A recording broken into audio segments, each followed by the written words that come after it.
Hi everybody, I'm Rachel, the 15-minute lesson planner, and this is week 33, believe it or not, shapes and colours. So as you know guys, I am going to continue to put these out to keep some sort of sense of normality and let people who are building up their files build them up. Come September, I will be doing proper instructional demonstrations of the lessons, and I'll do those week by week with you. If you haven't subscribed already, please subscribe below. My numbers are really picking up lately. Something is going really right for me. I'm not sure what it is, but thank you so much to everyone who has already. So first up this week we have a painter tape colour game, and this is an instructional game. We are going to get, you know, that painter tape or wire tape, I think my husband calls it plumber tape. It's not that sticky, you can put it anywhere, you can get it cheaply in lots of different colours. So we are going to make different shapes and lines on the floor. For instance, we are going to have a green triangle, a red zigzag line, we're going to have a blue straight line, and we're going to give each child an instruction. So we are going to tiptoe along the green zigzag, we are going to run along the blue straight line, we are going to hop around the red circle, and you can do as many of those as you want. A differentiation for this is going to be having a green circle and a blue circle and a yellow circle, mixing up the colours, adding in 2 or 3 shapes of different colours, and you are going to give different instructions for each of the different colour shapes.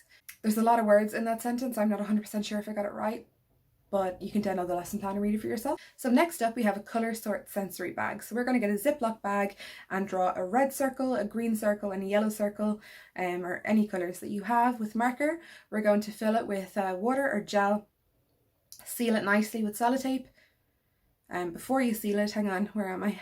Before you seal it, stick some beads in it. So whatever colour markers you use to draw the shapes, you're going to put in the corresponding colour beads. So you can get those massive tubs of small beads from IKEA, or any beads will do, you can repurpose them, don't worry. So the child is going to use their fine motor skills to push the beads into the corresponding colour. It's a really nice sensory activity, it's really easy. You can tape it down to the table, or you can have them try to do it on an upright surface.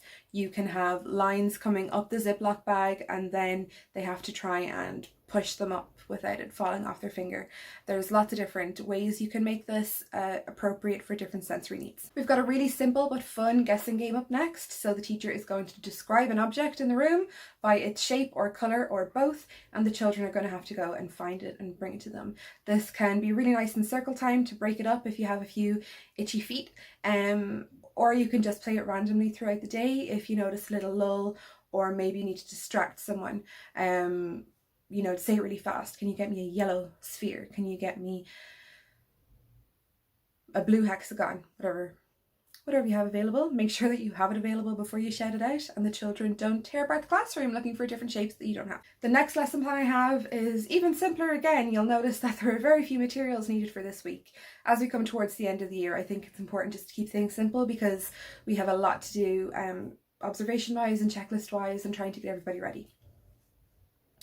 So second language colours is what it says on the tin. We are going to teach the children a selection of colours in a different language. If you have a child that has a second language, use that and let them instruct the class and make them feel really involved.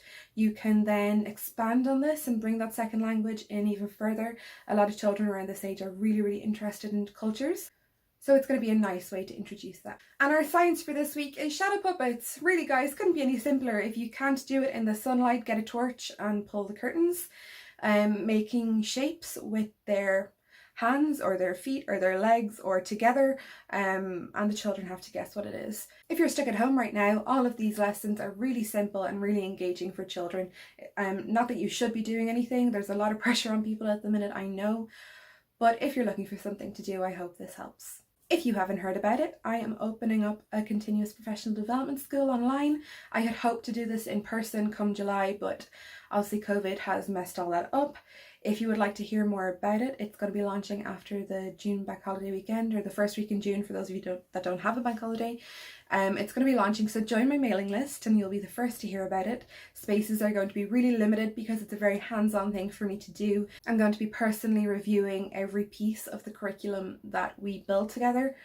so it's really work intensive for you and for me. I have my beta team lined up. They're going to start on Wednesday. I'm so excited about it. So if you would like to hear more, you can sign up at the bottom of this week's blog post. So the blog post is in the comment box. Don't forget to subscribe and click the link to download your lesson plans. And I will see you next week. It is opposites week next week. Bye guys, thank you.